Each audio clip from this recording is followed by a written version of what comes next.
Now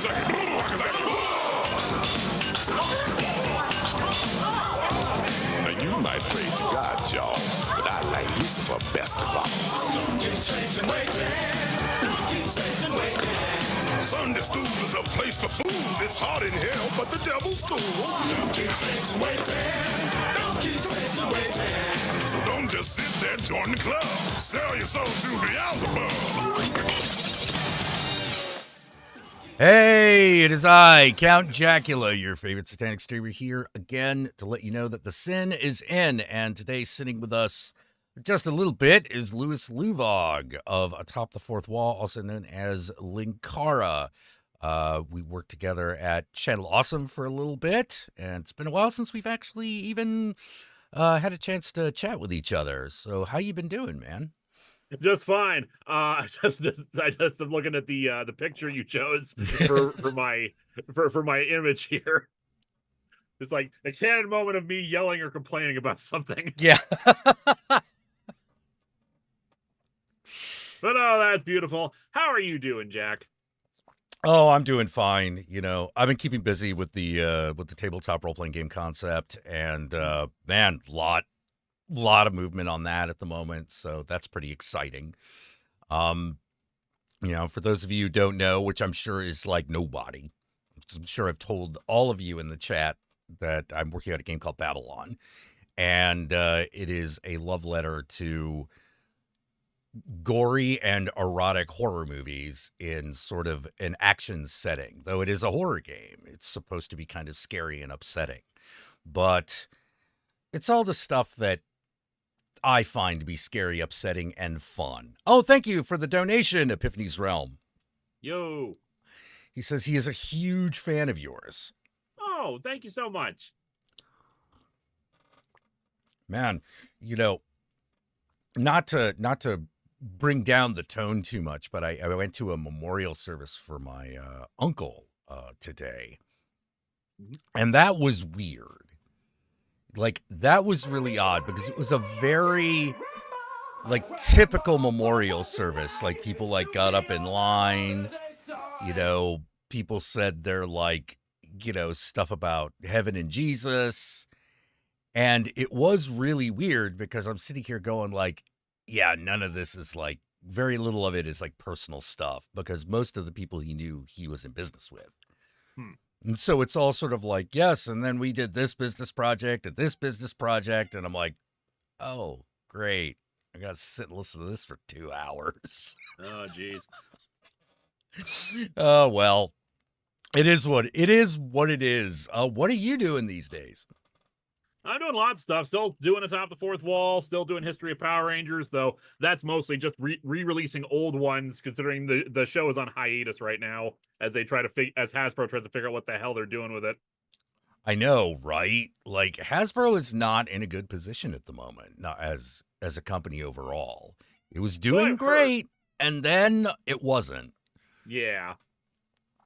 You know, like somebody told me that one of the problems that they had was that their toy sales went down because they tried to go 100%, hey kitty, 100% like recyclable in their packaging, which was a good idea. The problem is that their toys no longer had the window that let you know what was in the box. And so their sales went down because everyone was like, is it in there? I don't know if what I'm trying to buy is in there. What does it look like? And it turned out like that was a big selling point. Yeah, I have a difficult time believing that that's the sole reason. Oh, no, I doubt it. From the people who are friends of mine who follow toy stuff a lot more than I do.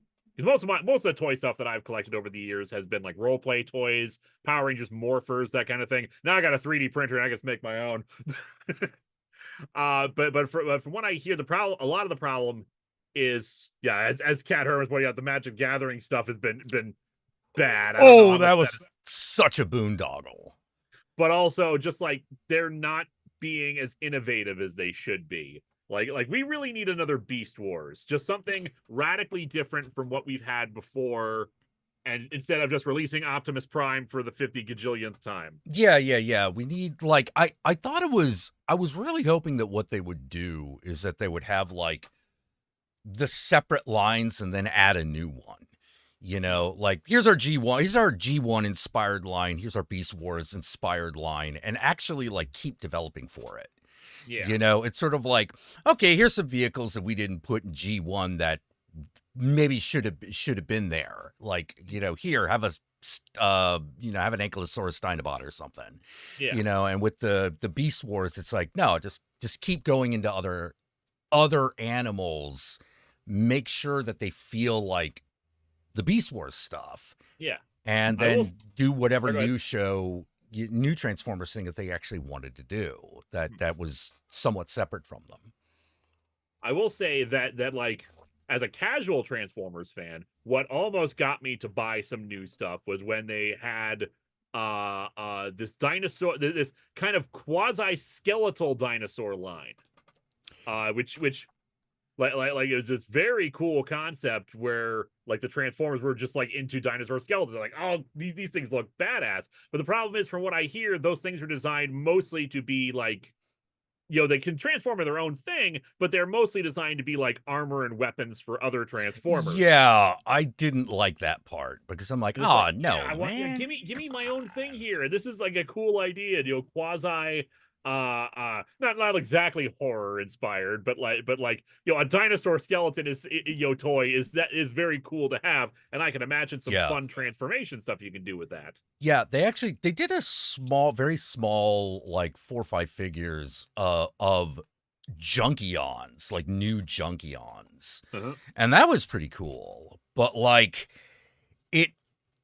one of the big things that I really think with the Transformers line they fucked up on, it was that they didn't learn the lesson that the initial 80s release should have taught them, which is what made Transformers cool. But besides the toys, what The really characters. made them so... Yeah, exactly. Yeah, a little thing on the back that told you about the character. And they stopped doing that. And especially when they're introducing characters that no one has seen before, it's like, well, dude, you want to tell me who this is, right? I got his name, but like, does he smoke Energon cigars or something? Like, you know, like, tell me what he is, you know, like he or she is. They didn't do that. And I was like, why didn't you do that? That was the thing that made it so successful. You know, that was a little touch that did it. It's like, there's still guys around that you can get that could like write that stuff up. Like fucking the dude from Marvel who wrote all the original Transformers bios. He did that over a week. Oh yeah. You know, like he was just like, all right, here you go. 50 character descriptions there. Bye. Have fun. Yeah, a couple years ago, I did a retrospective on Marvel's Transformers comics, and it was glorious. It was fun to revisit that, even though you can tell the pain on the writers, because they had like two or three writers throughout the whole thing, and it's just like Hasbro's constantly telling them, make it, this each issue needs to focus on a new Transformer. There's like 50 gajillion of them. It's like, how can I tell an ongoing story when they keep doing this? Yeah, but I gotta admit, some of those that comic was actually pretty sweet, you know. It was. You know, I liked some of the more recent ones. Like I think the Dreamwave Pod one was amazing. If everything that had happened with Dream Pod just hadn't happened. You know, I think I've got a Patreon sponsor review of some Transformer stuff coming up later this year. So I'm checking my schedule real quick. I'm going to be doing what's it called? The Skybounds issues. The first 6 issues of that. I'm not familiar with them, but the patron was very enthusiastic about them. Yeah, that's like kind of a weird tie-in. Like they've been doing a lot of comics that are like 80s properties that are tied in with each other. It's really strange, although I'm kind of here for it. Like, for example, like there's a role-playing game line called Renegade Game Studios, which is kind of owned by Hasbro. And the ultimate idea is that you're supposed to be able to play these 80s mashup games because they have a G.I. Joe, they have a Transformers, they have a Power Rangers, and a My Little Pony. And the whole idea is like, okay, is this an 80s extravaganza? Fucking Fluttershy's gotta fucking, infiltrate Cobra Commander because Optimus Prime needs the plans for the space bridge, but the Power Rangers and Lord Zed is teamed up with Galvatron, so the Power Rangers come in. And I'm like, I can't be mad at this. That's when you're like it's what you always want. It's what you always did as a kid. When you just like combining all your toy sets together to play with each other. Exactly. I remember when I was like 7 or 8, like I had this whole storyline about how the Super Friends, Big Bird, and Star Wars all came together. I don't even remember how I did it. I just remember that I was trying to do that. Mm-hmm. So I've also seen that you've made some forays into analog horror. Yep, analog horror. In fact, that's what I was streaming about yesterday with some VTubers who had not seen it before. 2 years ago for April Fool's Day, I made my own analog horror series/movie. I haven't seen the whole thing yet, but I saw that you had done that. How was that experience? It was an interesting, fun time having to figure out some unique ways of getting around the problems of this because in studying a lot of analog horror, there were things that I knew I wanted to do and things I knew I wanted to avoid. I don't know, how familiar are you with a bunch of analog horror series? If you talk about the series, I know the major ones. Like Gemini Horror, Mandala, Local 58. Local 58 is the one I know the best. So one of the things that I want, there were a few things that I initially, noted about it. The more series I watched, a recurring theme was body horror, or at least replacement of people, identity theft, where you have like imposter people trying to take over and just trying to create and like getting it wrong.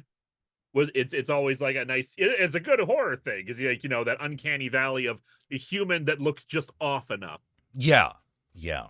And one of the things that, at least at the time, there might be characters in analog horror, but they weren't like, fully fleshed out characters. They were people who were doing things. Gemini has this where like we have a few characters in it, but we don't know a lot about them. In fact, I think the Monument Mythos is probably the one that actually did the most in terms of like, individual characterization. Same for Mandala Catalog, honestly. But yeah. But I saw a lot of the times like they would have people appearing, but not like have fully fleshed out characters. So I was like, okay, few things I want to do with this. One, I don't want to be bogged down doing an analog horror series forever, so it needs to be a contained story. Getting it movie length. So like, and one of the things that I especially noted about analog horror was two things. One, that a video that I watched about it, because I always love watching other people be smart and analyzing this stuff. The concept of hyperdiegesis. Yeah. Where for those who don't know the term, it's basically diegesis is usually like within the text itself. So like if in a musical, sometimes songs are considered diegetic, like the characters can hear the songs playing, or it's like an actual part of the story. Yeah. The difference between a sound that is happening within the world of the film and a sound that is just there, like a musical sting. Yeah, like the audience, only the audience can hear it versus the characters in the movie can hear it. And so hyperdiegesis is that like we are only seeing a small part of a much larger story that is happening. There is a larger world out there, and we are just narrowly focused on a part of it. There's events happening that we don't get to see. Yeah. And so in this case, like, okay, I can create a story that's only showing this little part, this small part of the larger story and that's occurring. In this case, the town of Fawn Circle, Minnesota. I don't know if you can hear that grinding noise behind me. I'm very sorry about that. No, I can't hear it actually. Okay, yeah, the 3D printer has issues with unusual filament rolls. So like I was trying to create this world, like, okay, I need to be able to still get the exposition out there, what is happening, but we only see the story from a few people's perspectives. So and then the other part that I really loved about analog horror was that it followed the epistolary novel. Do you know what an epistolary novel is? And I imagine you've gotta. Um, from the context, I think it is clear what you mean, but I don't actually know. I have to piece it together. Do It you is a mean story. like, okay, go on. An epistolary novel is a novel told not through a traditional narrative, but through like diary entries and reports and newspaper articles. Dracula is an Gotcha. epistolary novel. Okay, gotcha. And that is the exact, and analog horror very much follows that same thing, because we are seeing a story told through educational videos and PSA messages and reports from companies saying like, here we have this product that is being developed, that et cetera, et cetera. So I was like, okay, can I do like a found footage, quasi found footage kind of movie where we can tell the story in these various different mediums all coming together. So we have audio cassette tapes, we have some guys who are just filming stuff, we have broadcast interruptions being done by the monster. Oh yeah, Right. and I made a point, especially, it's like, make sure that I explain why the monster is doing is changing the video footage and interrupting things, because I love analog horror, but you just can't, but much like how in found footage you have to accept why someone is still filming while they're running for their lives, you have to accept Yeah. the monster just is teasing the audience for some reason. So I wanted an explanation why it was doing that. Yeah, one of the things I find is an interesting aspect of analog horror is, first of all, it's very much like an outcropping of found footage. Oh yes. But the extra level that it has is kind of the implied reality that you found the footage. It isn't prearranged for you. The audience, it's as if the audience had found like a random tape and put it in. Yeah. And I think, like, have you watched the VHS films? Yes. How many of them you watched? I've seen all of them. Oh, excellent. I've seen the worst of VHS viral and the absolute highs of VHS. I want to say, was it 94? 94, yeah. 94 is probably my favorite. Yeah, that's the one where they go to hell, right? No, that one is, I want to say 99 or 90 or 84. Like, it's one of those two, because they stopped individually numbering them and then did years. Yeah. Like, but it's the second of that trilogy of movies, and the one where they go to hell, I actually think that one's pretty weak. It's not the worst, because VHS viral is still the worst. Oh, VHS viral is really bad. Yeah. But I was not impressed by it. The hell story was one of the better ones.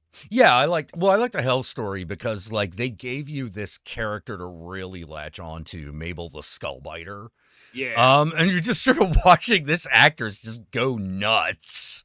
And you're like, no, that's the movie right there, because the plot is real simple. It's like two guys get caught in hell with a camera, like not much else there.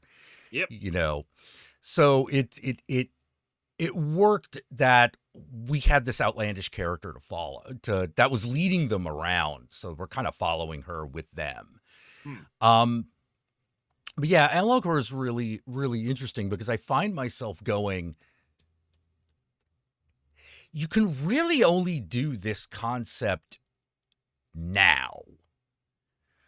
Because Go ahead. Because in a few generations, the concept of finding a videotape somewhere is going to become less and less common. Like, the generation that grew up with them are now in middle age. So there's a huge, like, segment of the population that knows what a VHS cassette is. Whereas to the younger audience, they're like these relics of an older time. It's almost like finding the Ark of the Covenant, and as far as like symbology, like you found this old, the old cursed scroll or whatever that's now the videotape. I hadn't thought of it like that before, and I find that amusing, especially because of the Ring series. Oh yeah. I talked about this during my reviews of the Ring mangas, but back when I was a kid, and the Ring movies were first coming out, my brother and I loved them because we felt that they were the modern day horror movie, that you could Oh not yeah. that it's a story that could not be told in any other era in the past because it relied upon a piece of technology that was equivalent to the modern day.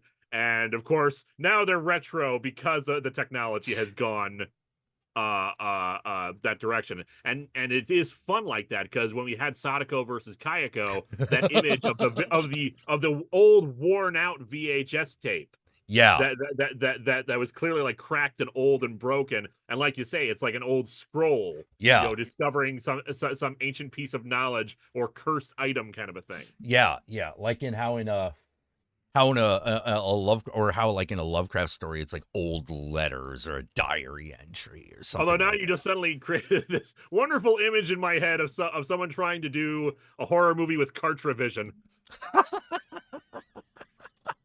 Damn it! We have no way of playing the cursed tape. Got on 8-track, that'd We be can only play it once, and there's no way to rewind it. yeah. Oh man, there's got to be a way to do something like that where it's at least in a joke sense, where it's like we have this cursed thing from a forgotten era, but it's like 8-track, and you're like, oh god damn it, how do we play this? Oh man, oh god, I had someone like give me an 8-track of like, what was it? It was like the soundtrack. It wasn't Pootie Tang, but it was something like that. Oh, never mind. It's gone. Some random movie. Yeah, just some random movie. And I'm like, they made 8-tracks back when they were still making 8-tracks when this movie came out? Damn, that was like the late 80s. Kara in the chat, Viewmaster horror movie. Viewmaster horror movie. Well, I feel like that was called Skinamarink. And a movie I kind of see what you're getting at with that. Yeah, I loved Skinamarink, by the way. I get why other people didn't, but I loved it. I loved the experiment,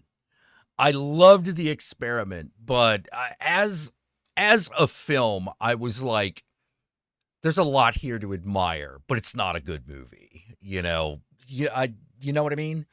I think it's good, but the problem is it's one of those movies you really have to be in the right mood and mindset for. It is not a movie you just like put on and you riff with a bunch of friends, because so much of it is just atmosphere. Yeah. It feels like it'd be really, really, really good to have on in the background of like one room in a party with like the volume turned up at like a Halloween party or something, because the noises are creepy. I dig it. I remember I was at like Youmacon years and years ago, and someone, and for some reason, someone put this was like the after party of the convention where all the guests and the staff just kind of hang out. For some reason, they had like YouTube videos playing. Someone put on, I'm trying to remember the name of it, like Beholden, that weird black and white horror movie that's like from years back, that was like that's like super artsy and like shows like weird depictions of torture and God being born and stuff like that. This, hold on. I feel like this is Begotten. Yeah. That was Begotten. It's Begotten. Yeah. I was like, I know what movie you're talking about, but I can't remember the title. Yeah, just like something, just like they that's the kind of thing that you put on for a horror movie party, not a general green room party though. No. Well, I mean, unless you have kind of conventions I go to, I mean, I suppose. Yeah. But I go to horror cons, so like. I would say at a horror con, yeah, probably. Yeah. Flashman Trap the Ghost on a Betamax. Quality is better, anyways. Ooh. Oh, and thank you for the donation, Flashman. Get Hail Satan for Flashman chat. Hail Satan, Flashman. Oh man. But yeah. So what drew you into analog horror that you would make your own analog horror YouTube film? A few things. One, the fact that it's a homegrown horror concept. Like anyone can do the very simplistic style of creating like, lots of text-based stuff and, timing it so that like, hey, pleasant, nature documentary, and then boom, suddenly like this took a dark turn and it's just creepy, and maybe you get a little jump scare in there, but there's just something about it that's just off-putting. Uh Yeah. and and yet it's so simple and easy to reproduce, and I think a new generation of filmmakers can really take advantage of that very simplistic style of not needing to have lots of fancy effects. Like the budget for if you can call it a budget for Winter of '83 was ended up costing only about $600 to produce. Nice. And most of that was paying Farad. I don't remember if you remember Farad from the Channel Awesome I days. remember Farad. Yeah. Yeah, he and that most of that was paying him to do the graphics for Channel 83 and the fake TV station from the movie. Oh man. The rest Oh of it, I man. utilized stock footage and stuff that I filmed around Minnesota myself. Nice. Nice. One of the other things about analog horror that I find very interesting, which is the reason I brought up like VHS, is there's this kind of overwhelming feeling that maybe the recording itself is like haunted. Oh yes, and I can explain that to you because Oh. it was something I talked about in the Ring reviews. Sorry if I'm just promoting all my own video content stuff. I think the way I think I described it was, we live in a world nowadays with very HD quality footage where we can recreate the actual colors of reality and an image of everything in almost crystal clarity. VHS is a version of our reality that's that's slightly distorted and warped. The where our viewership of our world is like, it seems slightly corrupted, something off, and there's something creepy about that. Even though, of course, it's just the technology of the time. It's it's not going to record as high a quality thing. Right. But especially as time goes on and the quality of it degrades even further, it's a presentation of our world that is corrupted and wrong. Yeah. My brother did this paper once, all about how every time there is a new technological innovation, one of the next things that happens, particularly if it's a communication style technology, is people try to figure out how to talk to the dead with it. Like he found stuff where they were like doing seances over the telegraph system, because it goes into this other world, that you can't see, just like Ghost World, and people are trying to summon ghosts through it. They did the same with, obviously they did the same with television. They did the same with the telephone. They did it with the phonograph.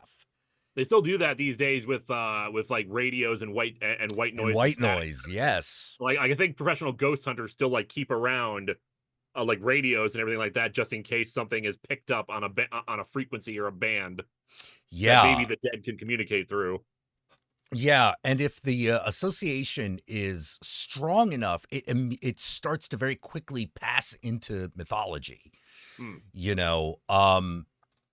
Like for example, like a great example of a medium finally officially passing into mythology along these lines is Poltergeist.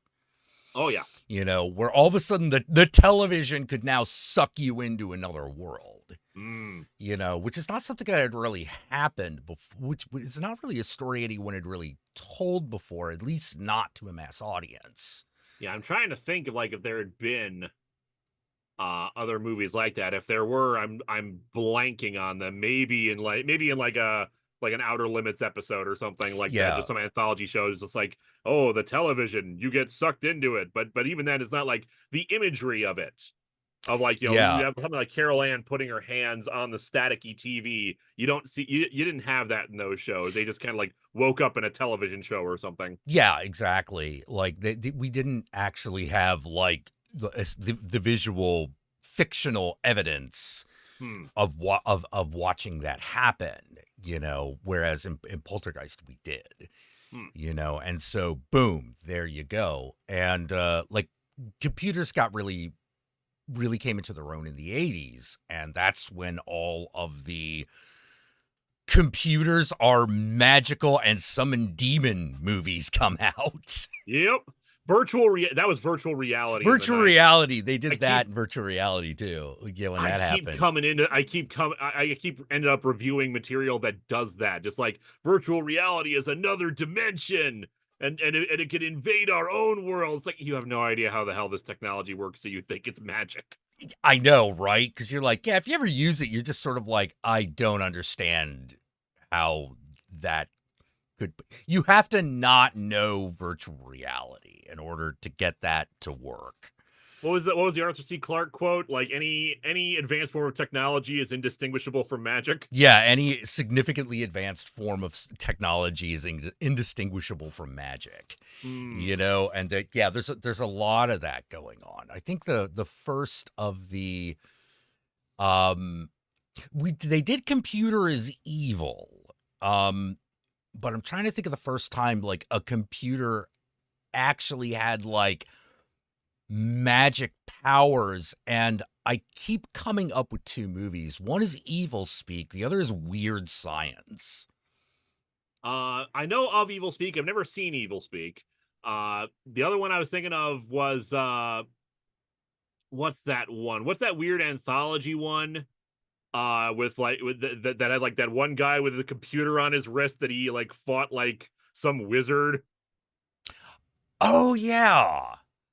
I don't remember. It went by like 5 or 6 different titles. Yeah. It was one of those things that went through like a million titles because like Rage War was one of them. Yes.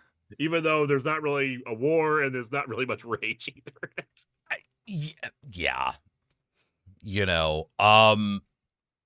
Wait, so hybrids like, so wait, video games are not windows into another universe? Well, I mean, not. I mean, the ColecoVision, yes. Yeah, that thing's haunted, some say cursed, The 90s really shaped our misguided ideas on virtual reality. Yeah. The funny thing is that while there were like virtual reality horror movies, the place where the virtual reality like Dungeon Master, that was the one. Dungeon Master. Yes. But like it was television that really tried to hop on the virtual reality bandwagon.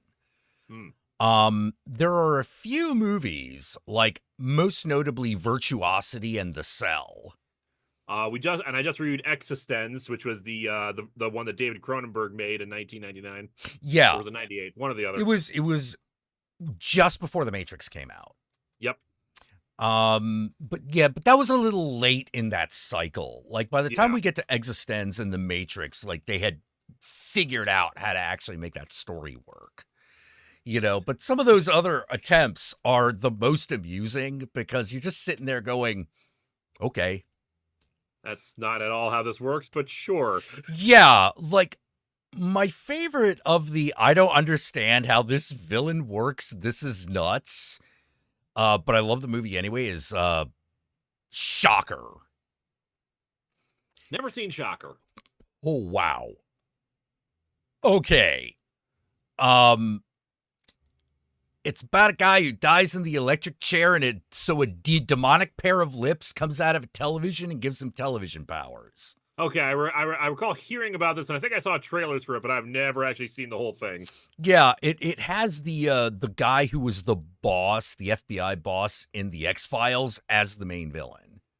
I know his actor's name, but just like Director Skinner. Yeah.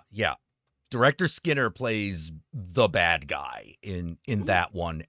But the thing that's so weird about it is you're constantly going, wait, is this guy electricity or television signal?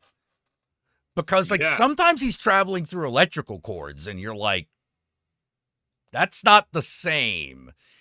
Is it supposed to be one of those, he's both television but wait, where'd the television go?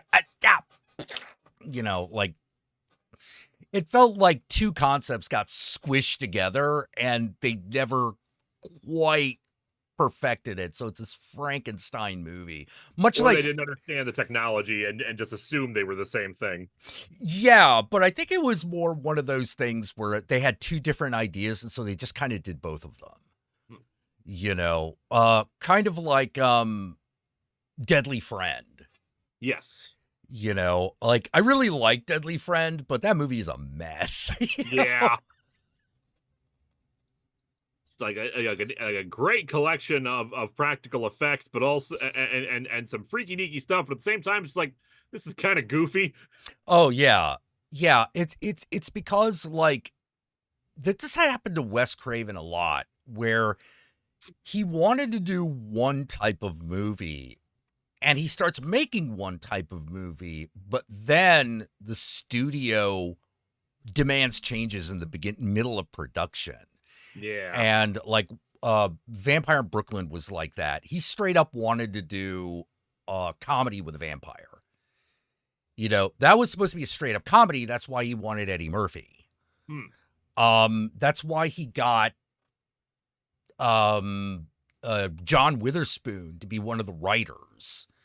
You know, it was supposed to be funny. It was, and the funny thing is that Eddie Murphy really wanted to do a serious vampire role, but this wasn't the movie for it.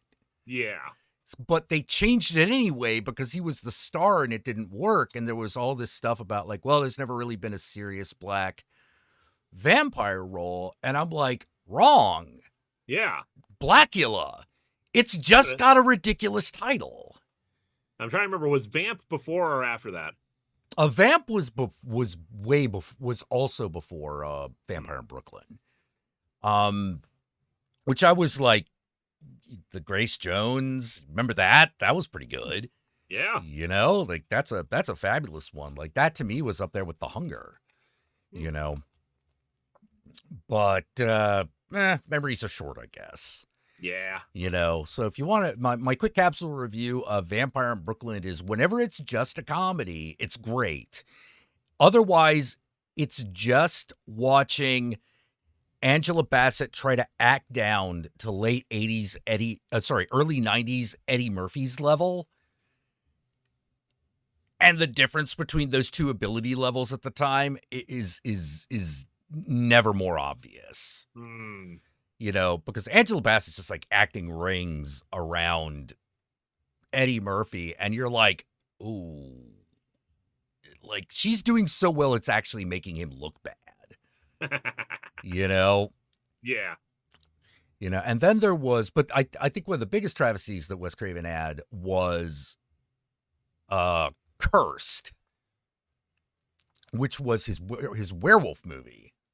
Yes. Because he wanted it to essentially be Mean Girls with werewolves. Like, you know, a bunch of girls become werewolves and they just mean girl each other to death as werewolves. Like, that was his idea. And you can still see that in the seeds of the movie that are still good. But when it tries to be like a traditional werewolf movie, you're like, yeah, this is not working. You know, yeah. we've all seen this, you know, like Howling and American Werewolf in London kind of beat you, you know. But I imagine that's kind of being on a similar level as Ginger Snaps. Ginger Snaps is way better than Cursed. Oh, obviously, yeah. Yeah, but I think that was the basic idea. The basic idea was to do something that was like Ginger Snaps, but was intended as like I said, more like Mean Girls or Jawbreaker. Exactly. Yeah. But no, I was just thinking about again about like technology and people like assuming it's magic and not getting it. So and again with The Ring and video stuff, how familiar are you with the original novels that The Ring is based on? The Ring, very. So you know the videotapes that alter your DNA because of smallpox it turns out it was all in virtual reality, so it doesn't work anyway. Yeah. And it gives you it can give you psychic powers. Everyone in the goddamn Ring franchise has psychic powers. Yes. It's like after a while, you just sort of like, dude had a really solid idea for the first novel and then just progressively was just like, oh God, what do I do now? And for me, it's just like, yeah, you had like the beginnings of a good idea, but it needed the movie to actually turn those ideas into something good, because you're trying, because again, a medical thriller was how they described it, when you have psychic powers that give you, with VHS tapes that give you smallpox. Yeah, it was very weird. And it's unclear whether or not she's actually a ghost or not, versus the movie just like, she's just a ghost, okay? Yeah. She's a ghost that kills people when you watch her tape. It's kind of simple like that. Stick to that. 7 days, like that. With the cruelty of the curse being you have to like inflict it on someone else, and that is brilliant. That is good. Not just I don't like Sadako's goal being I want to have a baby. I get why. That was so strange. But let me tell you something. Spreading a virus ain't the same thing as a baby, Sadako. Don't settle for less. Yeah, they tried to do this thing with Sadako where they tried to make her a little bit more like Tomie. And it was like, I don't know about this. I kind of prefer it when she's just like the videotape ghost, know? And that's why she's endured as a pop culture icon for so many years, because everyone knows the Ring Girl, even if they don't know a lot of the specifics. The image of the, what's it called? The type of spirit she is, a Yurei? Yeah, the long-haired girl. Yeah. That image has endured in pop culture, even if the details have not. And that's probably for the best in some cases when the details are so goddamn goofy. Yeah, well, it did. Maybe a better way of saying it was that icon escaped Japanese culture and attached itself to global pop culture in general. Yeah, because I had heard about The Ring in high school before the American movie had come out, which is why we were so happy to get the American remake, because like, yay, we can like spread this around and see this like this new version of it, and there are merits and disadvantages to both, depending on which one you I actually think that the American remake of The Ring is one of the few remakes of a foreign film that justified its own existence. Yep. Because it's significantly different enough, but still essentially the same story. Like a lot of they added a lot. There's a lot more detail in the American one. The atmosphere is definitely more oppressive and gray and dark. It is a horror movie versus the original one, which you could see is more just a general paranormal mystery with one horror scene at the end. Yeah. It's not like one that it got compared to a lot at the time, because the movie came out around a similar time, was One Missed Call. And One Missed Call was much more obviously like a horror story, but that it was also a satire on horror manga and Japanese horror movies. Well, funny story there. I'm double checking here just to make sure that I'm getting this right and I'm not just quoting this. So, it's one by Takashi Miike. Let's see, is it the same producer that I thought it was? Because the thing is, what I heard about One Missed Call, at least the original Japanese movie, it's deliberately a ripoff of The Ring, because they wanted to, by like the producer, because they wanted to have another Ring. So but he got Takeshi Miike to do it, which makes sense. But he is not going to do what you tell him to do. Taka Ichise, Takanori Sento, Naoki Sato. Is that the one? Not seeing it. I'm trying to find it because I remember watching a video about this where like, yeah, it was deliberately intended to be to try to, because the first Ring made gangbusters, so they're trying to Yeah. they were trying to recreate it, and they got Takashi Miike, which was good and bad, because the thing is Takashi Miike has his own style, but in turn there's only really one scene of One Missed Call that feels like Takashi Miike. The rest of it feels much more bog standard. Oh yeah. Let me guess, that would be the television broadcast scene. Yeah. Yep. Like that's Takashi Miike right there. The rest of it is just kind of Yeah. There's so many Takashi Miike things where it's just sort of like, okay, what do you never do in this circumstance as a filmmaker? What do you not do? Okay, how about we literally just prove the existence of the supernatural on live Japanese television? Yep. That's weird. That's a weird thing that happens in found footage movies too. That always makes me kind of tilt my head, because like in most cases, found footage movies usually have everyone dying by the end. Yeah. Because that's what makes it found footage. But it's weird when there are survivors, because like, okay, well the world has changed now because you have like definitive proof of the paranormal and supernatural. Are you gonna follow up on that? And most of the time, no, because they don't get a sequel. But it's still just like, Yeah. really? You have all this on tape? I mean, sure, stuff can be faked, but come on. Yeah, like actually the found footage series I thought had the best answer was Grave Encounters.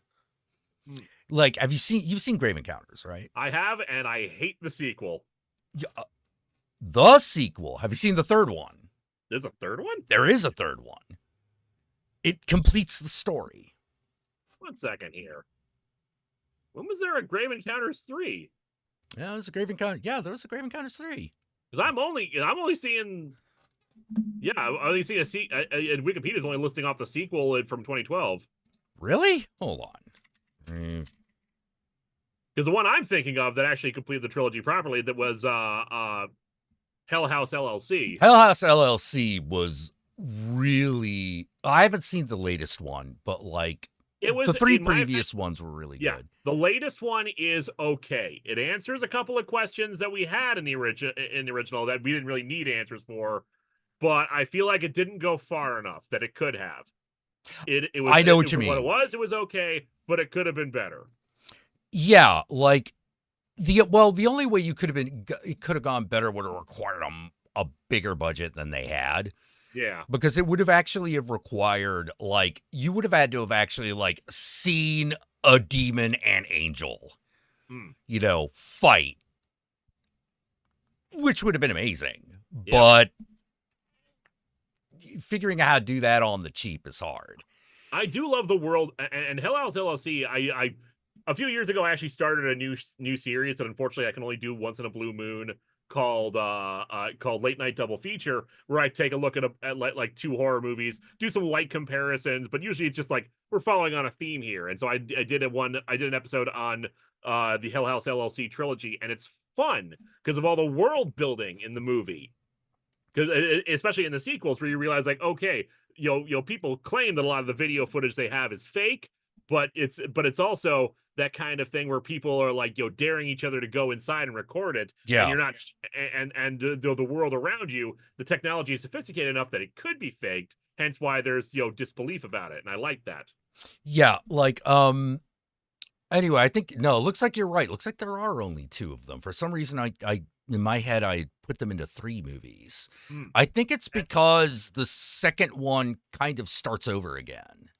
And they claim that the events of the first movie were just a movie until later on when they realize, oh no, that's just the cover story they're putting out. That's the thing. Whenever they brought back stuff from the first movie, I thought that was actually kind of good, and they were making it work. And they brought back the survivor of the I loved it when that guy showed back up, because you were just like, oh, that guy's alive. And also the cruelest dirty pool trick that the asylum plays on them, where they get all the way back to the hotel before realizing, no, you're still there. It's like, oh, come on. Yeah. That is playing dirty. That's just mean. Yeah. It's just evil. It's just evil. But otherwise, I hated the characters of it, and we spend so much time with them until they actually get to the damn haunted asylum, and then it gets good. Yeah, I know what you mean. There was another found footage movie that was kind of like that. I think it was called Interview with the Monsters. I haven't seen that one. Yeah, it's basically film crew. They've got 3 people that each say they're a different kind of monster, and it's overall okay. Like, the best bit is the vampire. Because she as a monster just has the most personality. Her whole mode is just flirt with everything, you know, but she also has like no boundaries because she's a vampire. Why does she need boundaries? Yeah. The crane, like room 1408. Yep. Room yeah, 1408. It's exactly like 1408. Wait, that's an evil effing room. That was, oh man, that is the line of that movie, man. Like, oh, it's been an hour. If you do not do what I want, the hour will start again. Which guest of this hotel can enjoy the hour again, and of course, just that calm conversation of you like, why don't you just kill me? Because all guests in this hotel enjoy free will. Yes, you could try our express checkout service, and then it just like it pulls the pieces together. Why did so many of these people like get counted as suicides? Like, oh, because because it was their only way out. Yeah, you can keep living in this hell, or I don't know why. For some reason, I really, really enjoy stories where the monster is like that. Yeah, where you're just sort of like, oh wait, you thought you had a shot. It's like it was that since we're still on found footage movies. It was like that when I finally watched the original Blair Witch Project. Oh yeah, because it was a thing I realized like about halfway, 3/4 of the way through, and while it was annoying, we never got to see the witch, or you just like a flash of like a humanoid shape or something like that. I realized, oh, it's screwing with them. Yeah. It's deliberately messing with them and making them and making it so they don't have hope. Oh, okay. Yeah, this is good. Yeah. You walked into its lair where it has ultimate power, and it has just decided rather than just kill you, it's going to fuck with you. Yep. Because what are you going to do? You know? Because it's evil. Because it's evil. It's cruel, and it doesn't have any reason not to. Yeah, exactly. And I'm just sort of like, that's usually that's a type of evil that's fun to watch. You know, it raises the stakes a little bit because you got to figure out because in some cases you can outsmart it, you can get around it. Other cases you cannot, and like, but you got to keep giving your audience that hope because otherwise there are cases where that cruelty can be really annoying and just like, oh, what am I even doing watching this then? I don't want to like watch someone be tortured for 2 hours. That's how I felt about Funny Games. Yeah. Because I was sort of like, wait, if these guys can literally control everything that happens in the film, there's no reason for me to stick around. Yeah. You know, what? Yeah, what's the point? What's the point of that? You know? Skinamarink was like that too. The Skinamarink demon gave the kid hope and then took it away. Yep. So yeah. But that was like, but that's I know, but it's like, but I like Skinamarink. It's just a matter of like, the journey has to be worth it. And I thought the journey, and sometimes journey's worth it. Sometimes, like in Funny Games, it's not worth it. No, yeah, exactly. It's why Funny Games is one of the few movies I hate. There are very few movies I hate. You know, there are a few, but there aren't many of them. Funny Games, both versions, is one of them. I count them as one movie since it's the same director, shot for shot, same script. Yeah. You know, the one with what's his nuts in it is slightly better because he's a better actor, but you know, not enough for me to like it. So what's the worst found footage movie you've ever seen? Because in 2020 I've seen some dog shit ones. Yeah, in 2020 I watched a crap ton of found footage movies. I was just on a kick after I watched Aliens in Lake County, that made for TV one that came out short I can't remember before or after Blair Witch, but it was like around the same time period. And I was just on a kick throughout the year watching found footage movies. And I saw two that were the absolute most god awful ones, and I'll tell you about them after you give your answer. Okay, let's see. There are two of them that come to mind for different reasons. One is this one called Evidence,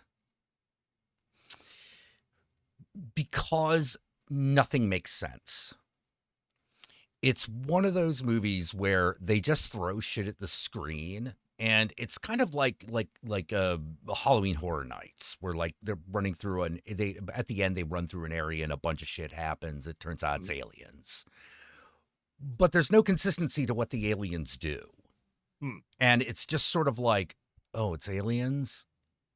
Well, I should have guessed because it was called Evidence. Well, evidence can also refer to, paranormal evidence as well, because as it happens, one of the two that I think is the worst found footage movies I've ever seen is called Evidence of a Haunting. Oh God. And that one is the better of the two, where it's about this ghost hunting crew, and they apparently have their own ghost hunting show, and they're like real paranormal investigators, because we like see them like do some exorcisms once or twice, and they're real ones, they're not staged ones. They have this 2-minute long theme song sequence as if this was a real show. Oh no. And it's like, God damn it. Like, okay, we get it. It's just to throw in random shots of guys getting tattoos. That's part of our theme song.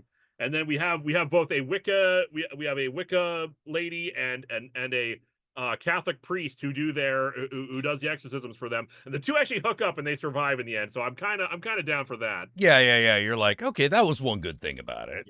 Yeah, they were cute. They were cute. That's one of the few things I like, because they did have characterization, but like the mood is weirdly off. The movie quality is down. Just in general, like video quality is down. But you kind of expect that with found footage, and I'm okay with that because that's where the places you can get away with that. But then like halfway through, they just have this party in a bar before their big job at the end, and they abandon the found footage concept. Oh. It's just suddenly like the camera is just everywhere, and like you see this brief bit of a guy tries to hit on one of the people at the bar, and then they leave because they fail at it, and it's just like rock music for 3 minutes. Like, what is even happening? Why are we doing this? And then we finally get to the big exorcism scene. The big we have this haunted school basement we have to go into in order to exorcise the demons.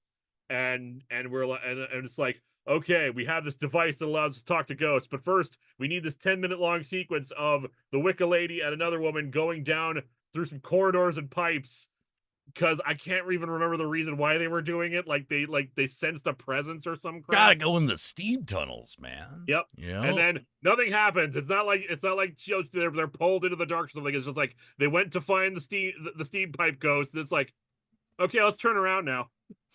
Yeah. The other bad found footage thing that I'm like, I hated this, was a show, and it was called The River. Mm-hmm. The problem I had with The River, one, it was definitely one of those, who's holding this camera right about now? Yeah. Like, they really could not keep that fucking premise going. And the other one is, so they're going down the Amazon River looking for someone's dad, right? And in the middle of it, they run into a guy who just straight up casts fireball at them.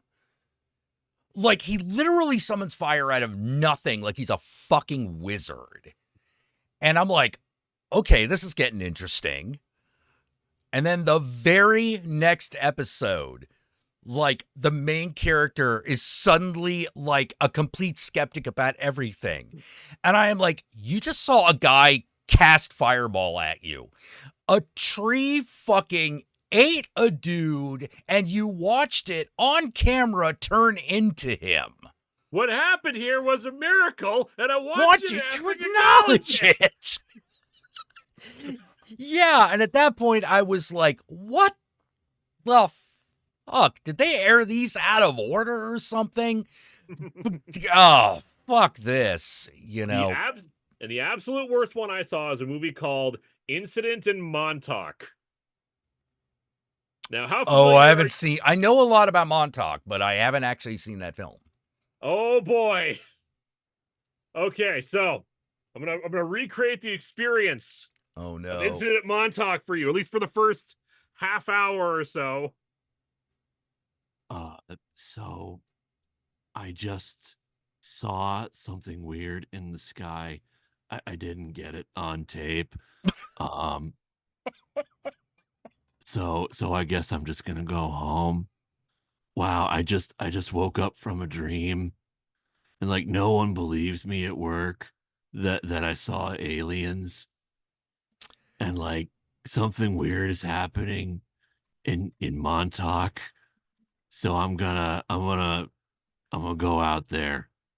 It's It was just like, okay, you understand why you have Wow. multiple people in a found footage. This is only the first half hour. There's like another 40 minutes.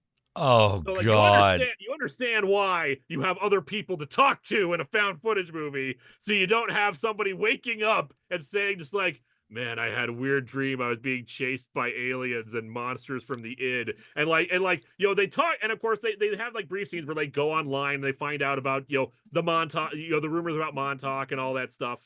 And like and they bring up like, you know, standard alien conspiracy stuff, the Stargate program, and the and like what was that one there was like those government conspiracy experiments I'm trying to think of, like Well, like alien autopsy or that kind of stuff, but like, you know, weird monsters from the id, like it was freaking Forbidden like it was Planet. Forbidden Planet, you know? Yeah, just like and then so the guy's like, okay, because God, the man is so boring, and he just talks like that every single time. I'm gonna go out to the woods and I'm gonna go find evidence of this. And like, it was this goddamn movie, where he shows off his collection of technology and his spare batteries for his camera. So many other goddamn found footage movies don't show the extra batteries, but this movie was. That just really pissed me off. So he goes out to the woods, and he just like, he traipses out the woods, and somehow, like, the frame rate drops a few times during the movie, and I'm half wondering if it was just Amazon's copy of it or if it was the movie itself. I'm pretty sure it was just the movie itself. Just like, Oh just God. like long stretches of time of him just going through the woods and sounds going. Like we can hear his breathing and like swallowing and just like trying, and eventually like he comes upon a beach at Montauk. And he finds like this, you can't even tell because it's so goddamn dark. He finds like a weird gas mask thing with like tubes coming out of it. And I'm just like, wow, they're really having problems at the secret government facility if some rando could just walk on a beach and find this. He gets chased, I'm doing the biggest air quotes in the world here, by like two government spooks in hazmat suits. Again, he doesn't talk to anybody during any of this. He's just like wandering around the woods for a good chunk of time. Like at one point, he sets down the camera and vomits for no reason. Like as it because he like says something like, it feels so weird in here. It's like I'm in the Twilight Zone. And I'm just like, wow, you remember that episode of the Twilight Zone where Burgess Meredith was wandering around the woods and then threw up randomly? Like at one point, he sets down the camera and a daddy long leg spider runs across us a rock. And he's just like, "Oh man, this is this movie's version of an action scene."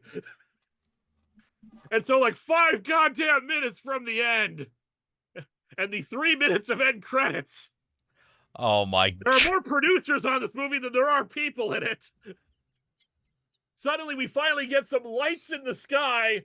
They beam down a light. Goes to black, then just cut to a shot of him inside some kind of like stone prison cell with like his head shaved, and he's like, you know, in a fetal position, like, you know, sad and stuff like that. And then just like the like ending card text, there was nothing at Montauk. You know, there is no evidence of anything. There are no aliens. Just like, what the hell was that? Where were the goddamn aliens? Oh. I did a big Twitter thread about it as I'm watching this, trying to figure like, aliens, goddammit, can you show me some aliens? Was not worth the wait for like the 3 lights in the sky when we finally got some goddamn aliens. Oh. I remembered another found footage film that I was like, fuck you! Oh, The Devil Inside. I've heard about that one. I've never actually seen it, but I think Matthew Bruck Filmgren, I think he did a review of it. Yeah, probably, because that's the one that ends with, to find more information, go to this website. What the Website fuck? that I'm pretty sure is down now. Yeah, it was just the movie's website. It's really economical to not have an ending to your movie. Yeah, saves a lot of time, like saves a lot of time and money to not have a climax, like, God damn it. And the thing is you're like, the minute that happens, you're hoping it's going to turn into like a last exorcism where Yeah. like the movie just goes bug fuck at the end. Yeah. But no, as soon as that happens, black card, to find out more information, credits. I hate you. You like just the movie giving you the middle finger. Oh yeah. How dare you pay money to see this? Yeah. Oh, it's like I want my $8 back. Whatever I paid to see this thing, I want back in money and time. Like, what the hell? Oh, geez. Yeah, it's pretty bad. Although there was a good one, and it's not like you can't have a solo found footage movie with still good atmosphere and a lot of nothing happening as long as the person is charismatic and there's still just like enough atmosphere. Because there was a movie that I saw later on called Leaving DC. It's not a great movie, but it's about a guy who's like, okay, I have a lot of problems living in the city, anxiety issues and support group issues. So I'm like, I'm gonna move out to this house in the woods and just try to live my life, and I'm gonna document this for my therapist. And the actor is charismatic, and there's not a lot that happens in the movie. It barely has an ending. Where he encounters like some haunted like ghost in the woods kind of a thing, and he's like angry that that a ghost lady keeps bothering him, but like he's able to pull it off because he's kind of an asshole. I mean, realize he's kind of an asshole because he like has this crush on someone in his support group who stays with him one night, and you really get the impression, okay, this guy has issues, and it's just like, and we're just seeing this through the lens of this guy's perspective, but we can tell this guy is kind of an ass. But like, because the actor is charismatic enough and able to pull it off, and they don't just like have someone umming and erring throughout the whole thing and actually have some stuff happen, not very intense stuff, I don't feel like I wasted my time watching it. Yeah. Yeah. Real important. Like, although you mentioned Montauk before, like, Yep. So I grew up in the Maryland, Washington, D.C. area, and the urban legend of Montauk was pretty prevalent in there because of military bases. Yeah. Anywhere on the East Coast where you had like lots of military bases, there was the Montauk fucking urban legend took hold. Of course. Yeah, not hard to see why. But the thing that was interesting is that in the Maryland area, the urban legend of Montauk had to do with like special schools and experiments on children using radio waves. Yeah. It much in my opinion much more interesting than Aliens. Like all this, like Stranger Things is very clearly based off the legends of Montauk. Yeah, I can believe that. Any kind of government conspiracy, weird science crap is it can be pretty interesting in its own right, because then you get into other forms of science fiction like psychic powers or indeed monsters from the id, so to speak. Yep. Yeah. The Montauk did not, the urban legend in my area did not have the monsters, but did have like looking for psychic powers and kind of getting somewhere. Yeah. And then of course funding is cut, like, cause that's how all of those end. I'm the government. I'm the reason nothing works. Yeah. Hello, I am Government Man. Come from the government. The government has sent me. Oh, Pat Herman, this is not an alien. It's an experimental army aircraft. this is a weather balloon. You ever heard of the Phoenix Lights incident? Yes. I saw 2 found footage movies based off of that, and both of them were pretty damn good. Very different from each other, but they had but one of them understood the VHS aesthetic a lot better because it was very clearly designed to be like real found footage, where like the first half hour is just some friends goofing off in the area before the aliens show up. Yes. And it was actually really just fun and refreshing because like the characters didn't hate each other, and that sometimes happens in found footage movies too, where everyone's just an asshole to each other. Yep. Well, I mean, Blair Witch, Yeah. like there's kind of a there's kind of a long tradition of that. It's all about presentation and how much they're actually having fun with each other, and then the slow degrade because it didn't start, because if I recall correctly with Blair Witch, they didn't start out hating each other, but then like it descends as into it that went very along, yeah. it's like oh, we good now for your documentary? Are we having a good time now? Yeah, soon they're at each other's throats, Exactly. Development, I like it. Cat Hermit, that's why I love VHS, because finally you know how to do the media right. Yes and no, because I will still like tilt my head, put my hands on my shoulders, like, come on, dude. I'm gonna take a Skype call and put it on a VHS tape. Yeah, there's definitely some of that shit. It's like, come on. Yeah. Look, Yeah. it's okay. I'm not super mad or anything, but like, come on, think about this for a second. Well, that's the thing with anthology. Sometimes they ain't all bangers. It's yep, and VHS has had. I feel like VHS has had more bangers than failures at the very least. Its successes are way outweigh its failures. Oh yeah. I'm trying to think like if there's any in '94 that I actually don't like, and I think I like all of them. No, I think they were all good. Let's see, '94 was that the one with Ratma? That's the one with Ratma, at least the one I'm thinking of. Yeah, that was like Ratma. The '99, I think, was the one that had Mictlan underneath Mexico City. Yeah. That 94 also had the like Frankenstein, like the Frankenstein one. Yeah, the Indonesian guy who like with all the cyborgs and stuff like that. Yes. And that was really damn good. The Empty Wake, which I always love, like isolated base under siege kind of things, where the woman is like prepared that funeral and she's alone, and like the zombie comes up. That was good stuff. Yeah, the VHS films that when they rebooted it, like none of those are bad. Yep. Like they're all pretty good overall. Did you see Kids versus Aliens? The one I did not. I know of it because it's the spinoff, the full length movie version of it, but like I did not. And I hear like it's kind of another kind of like, not exactly nihilistic, but like not a happy ending kind of a thing. It ends like Night of the Creeps. It has a Night of the Creeps ending where you're just sort of like, oh, there's more going on here. Maybe we'll get to find out, but probably not. Yeah. Like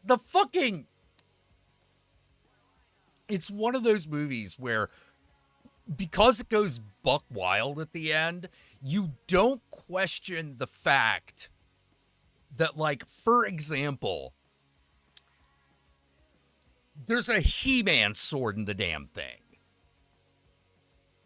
that shows up and is used, and it has powers, and you're like, what?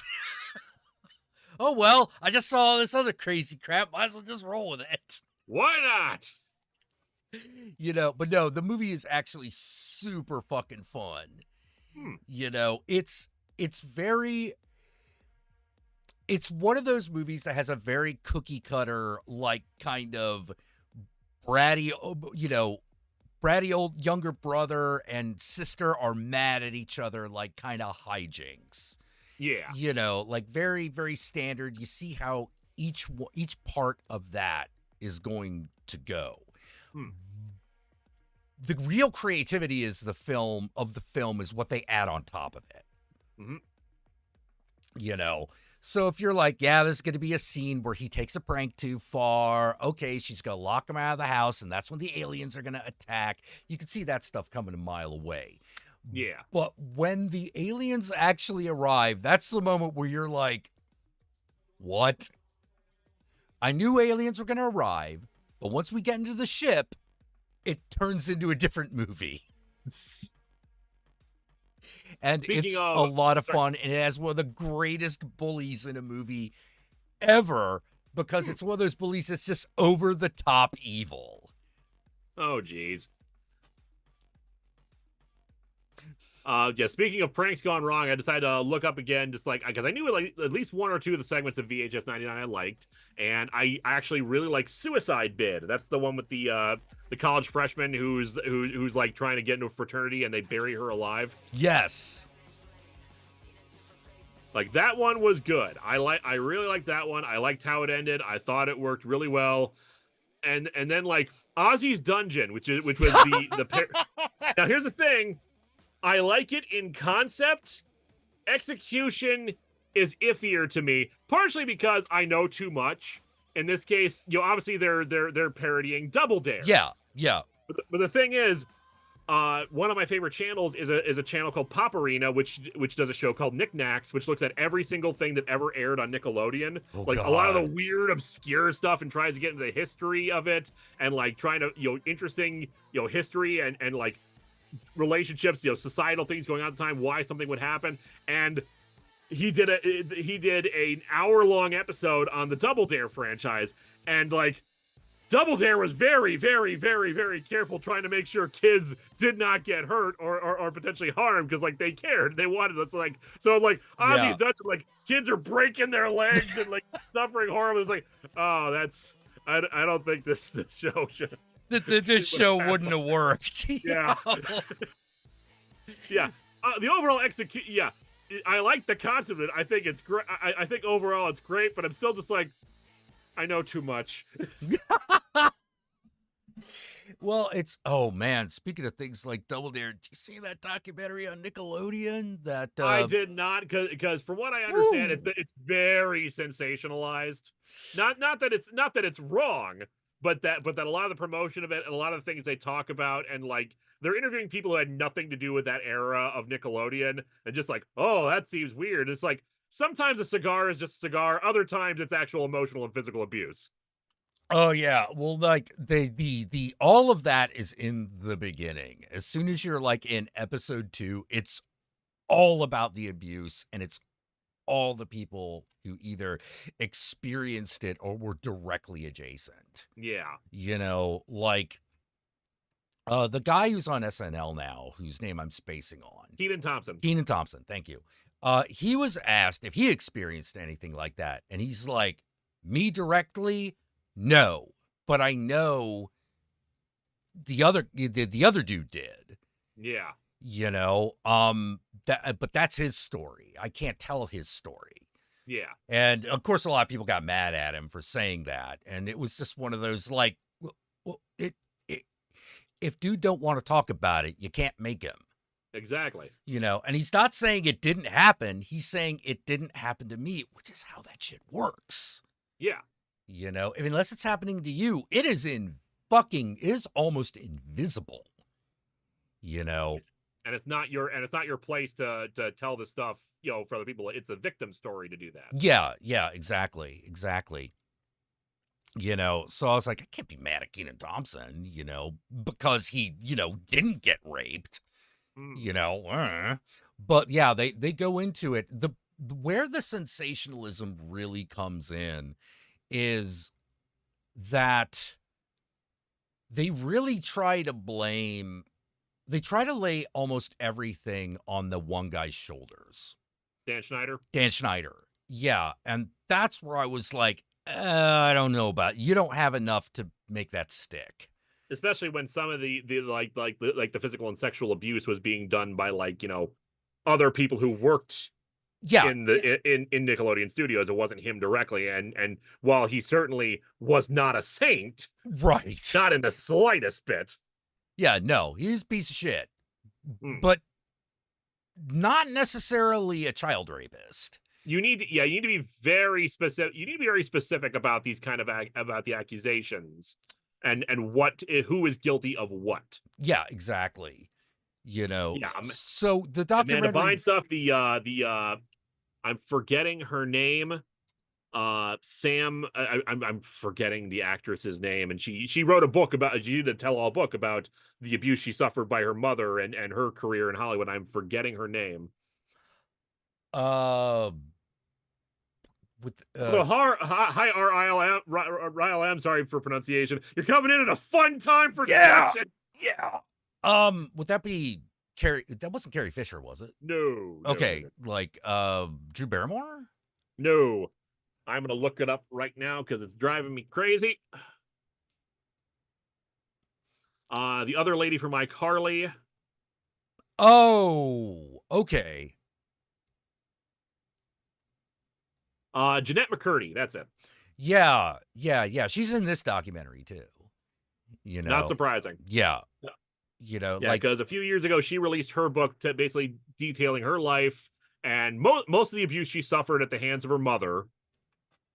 And of course, Dan Schneider's in there, and Dan Schneider's being creepy and weird and bad in several places. yeah. But I don't recall specifically him molesting her or anything like that. Just being, awful. Yeah. He's just basically a terrible boss. But that was one of the productions where, like, the girl who was iCarly, Yeah. her abuse is entirely like just normal for I don't know how else to say this, but like normal kid actor abuse. Non-sexual kid actor abuse. Whereas the other one, the one that you're talking about, shit happened. And a lot of people are like, hey, what happened to them? They were like rising stars. And I'm sort of like, they probably did an Olsen twins. It just was like, I would dab out. Because they've been doing, because this is what happened to the Olsen twins. They were just sort of like, yeah, we're done with show business. We're 16 and we're done. Yeah, Allison, Cirrus Lupa, and Phalis do a regular thing every few years where they do a Mary-Kate and Ashley triple feature on movie nights where they look at like 3 random things that Mary-Kate and Ashley did. And like, especially the later stuff when they're teenagers, you could see, especially in the bloopers, they're done. Yeah, they're done. They're sick of it. They want out. Yeah, they can't do this anymore. And I'm just sort of like, man, it's painful. It's awful what kid actors go through. Just the level of, like, even if it wasn't like direct physical or sexual abuse, just the hours, the kind of stress they put on them. Yeah. Parents saying, "Oh, you have to do this, or these people won't have jobs, or we won't be able to pay." All the responsibility and burden you put on them, so you can't let kids be kids. Yeah. Will Wheaton had a lot to say about that. Yeah, he went into all of it that he experienced from his perspective, and you're just sort of like, oh, it was all bad. Like, his experience and Macaulay Culkin's experience are almost identical, except that Will Wheaton did not, go the party route. He did not like self-destruct on the party circuit kind of thing. He kind of just like pulled in on himself. Macaulay Culkin's had an interesting thing because once he got out of the Hollywood system, he like became like an artist and did like weird, unique comedy things. He actually followed me on Twitter for a while. I don't, because I think he's off of Twitter now. But like that's just fascinating to me. Yeah. Because he was getting along. He was getting along with James Rolfe. Yeah, they did a whole thing together, and I love that. Yeah, like there was this really interesting brief period of time when like a lot of those old child actors were kind of looking to YouTube to kind of like do something involved in entertaining without having to get all the crap that they hated. And and existing and getting out of the existing Hollywood system, and just like YouTube and the democratization of video creation. Yeah, I wish they had kept up with that. Yep. That was working pretty well, It's always the risk we have, because we're on a platform at the whims of other people. And I say I don't have a boss, but of course, if YouTube ever deleted my channel, there's not much I could do about it. Yeah, because there's nowhere to go. Yeah. Like I remember there were all these other places that were like, oh, we're going to be the next YouTube. And it was like, no, you're not. Blip had potential, but then they got bought by Maker, and then Maker got bought by Disney, and eventually everything will be Disney. Yeah. Like people are like, whatever happened to Blip? And I'm like, it's now the backbone of Disney Plus. That's why it for the longest time, it was so glitchy. I was like, no, that's exactly what they bought Blip for. They bought Blip because they wanted to create their own streaming service, and that eventually turned into Disney Plus. Yep. Wasn't Lisa Foyles from all that on Tigwatig for a very short bit. I Was want to she? say like early on, maybe, but like it was one of those cases where like they were there for 5 minutes and then never posted anything. Yes, there were a lot of people like that. Yeah. Yeah, there was a collection, especially in the early days, where there were people who managed to get on board, but they didn't actually produce a lot. And just like video creation did not turn out to be their thing, so they just left quietly and never moved on, never interacted with anyone else. Yeah, I don't blame them, and that's fine.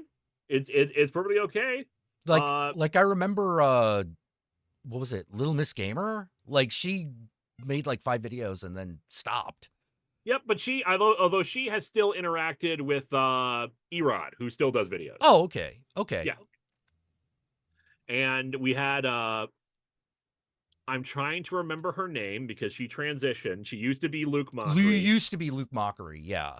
And I'm blanking on her name, and I feel bad about that. Because it's Colin Mockery's daughter. Yeah, because we only really interacted with them when they were Luke. Yep, but actually, I did manage to interact with her again later on. Do you recall the H Bomber guy Donkey Kong stream? I do. I didn't watch it, but I know of it. I got onto it a few times, and she and I got to talk to each other again because we ended up both being on the same time. Nice. So we reminisced a bit about our time, because she had her own show on Tigwatig.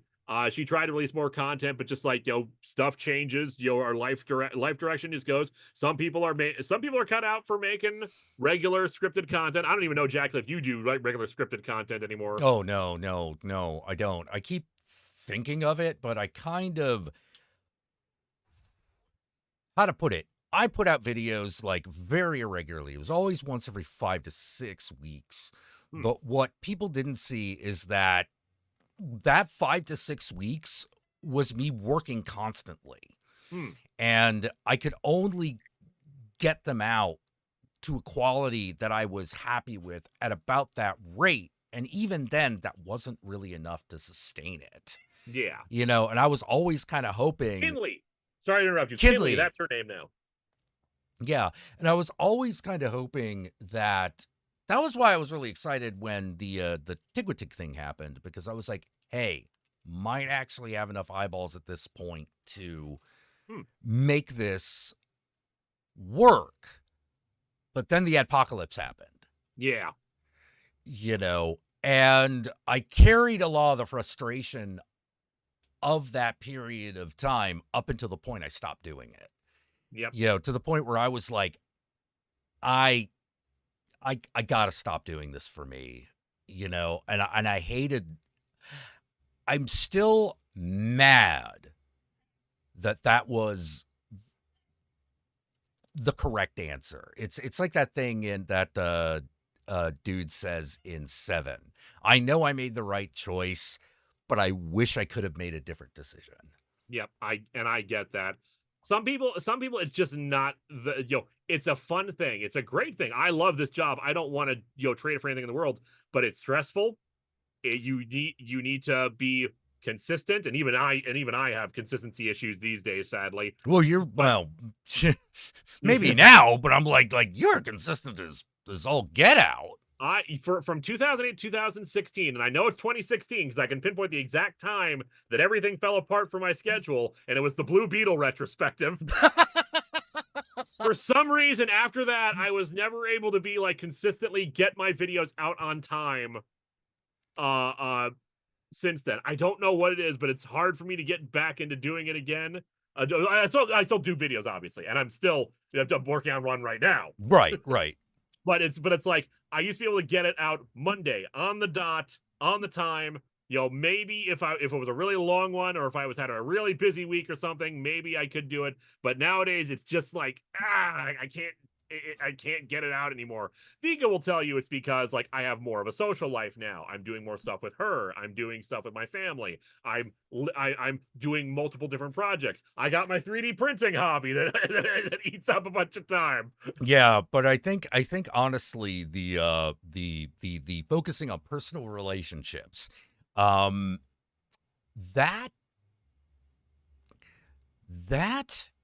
and career in the sense that we understand it are somewhat incompatible. One of them has to give. And it's because when you're in a career, like, that mindset keeps going as long as it is not interrupted. The minute it's interrupted, there is this part of you. There's this part of your brain or your spirit or whatever that goes, I really should focus on this other aspect more. I do work too much, and you're like, well, maybe I'll, and so you have to rebalance. But the rebalance does mean that you have to figure out what the new rhythm is. And that can take time. There are people who spend lifetimes looking for that. It's difficult. I'd love to have that rhythm again, honestly, because while obviously I wouldn't trade the relationships I have built and have, outside of the internet for anything. It's nice. It was nice to put out something consistently and maintain that and still be able to maintain quality and make the money off of it because this is still my job. This is still how I pay my mortgage. Right. But I mean, you're like late 30s now. Yep. Well, I say late, like 36 and 37 in August. Yeah, like I started at 37. But yeah, like this is around the period of time where you start to lose energy. You start to need to sleep a little longer. That's the other thing that people tell me. It's just like, you're not a young man anymore. You can't do it do it like the same way. It's just like, damn it, but I know I can. It's like a car engine. It's like an engine. You've been running it real hot for a while, and now you're like, wait, things might actually start to like fall off if I keep this up. Yeah. Malcolm asked Linkara, what printer model do you use? I actually have a few different printers. Mostly Creality ones, a bunch of Ender 3s, Ender 3S1. I got an Ender 3 V2. They're like, Jackula, I don't know how much you know about 3D printing, but there's 50 gajillion variations on the Ender 3. I got that one because Micro Center had this sale going on, like, sign up a new person, you get $100 off of a V2, and I'm like, I'll get a V2 for $100. Sweet, hell yeah, I'll do that. A friend of the family gave me their 3D printers because they weren't using them anymore.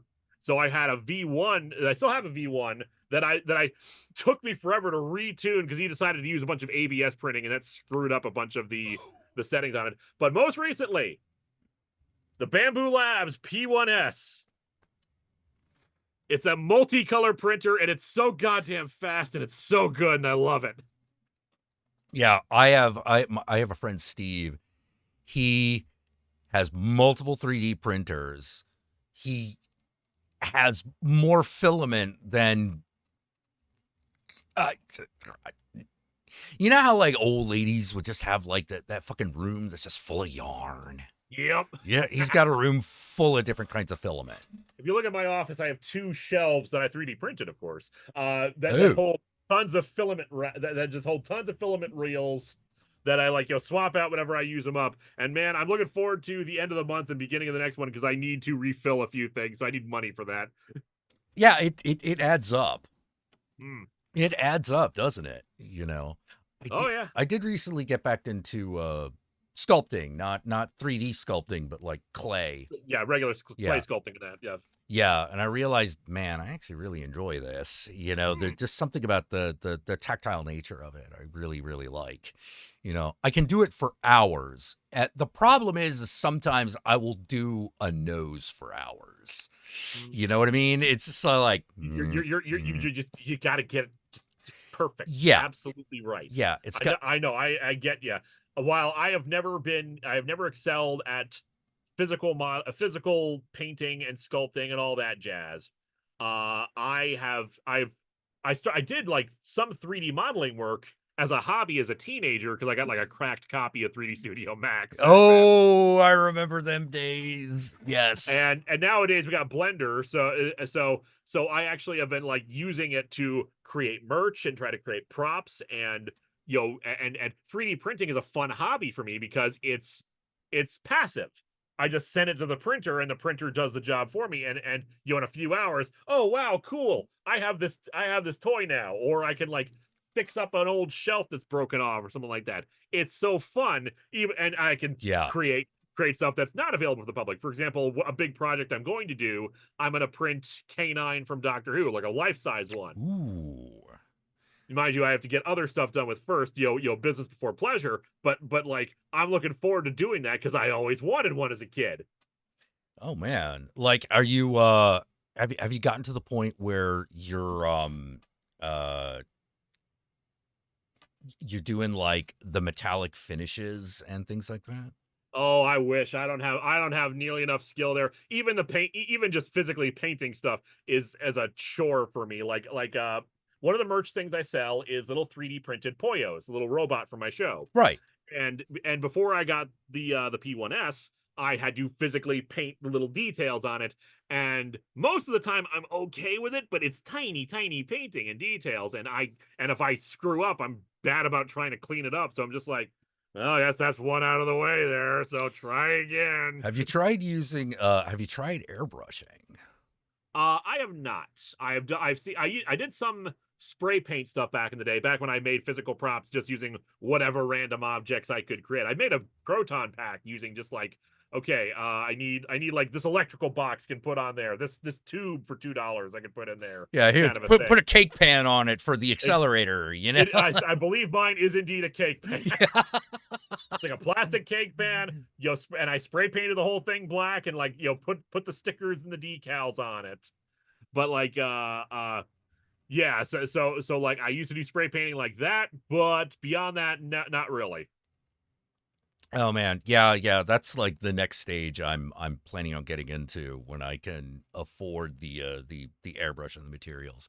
It's actually they've actually gotten to the point where they're not that expensive, and there are some really good wireless airbrushes now. Like like just completely handheld, like you charge it with a USB cord, and that is so damn cool. Yeah, and one of the and just like the lowering of prices is so great, especially for the 3D printing realm. Oh yeah, because like the P1S forced Creality to lower their prices to compete because Bamboo Labs' printers are just so good. They're expensive, but they're so good that like it forced the market to be like, okay, if we're going to compete with this, we need to lower our prices and sure, you can get the nice one, but for like 1/10 of the price, you can get one that still works just fine and works good. Yeah. It'll. I love that. That is how, in theory, quote unquote, capitalism is supposed to work. Well, in reality, it's just greed and horror and all that jazz. But like actual competition and driving prices down to make it better for the customers, that's how it should be, and that's what makes me happy. Yeah. I actually think that like I have this really weird opinion when it comes to capitalism and socialism, which I think that they should both be used. I am of the opinion that they should both be used. Communism, I am less keen on, because in communism you have this big problem that stares you right in the face, which is who enforces the rules. Yeah, and the previous answer to that question being the state was a disastrous answer. Yep. However, if we're talking about building things, actually building something, capitalism works pretty well in the beginning.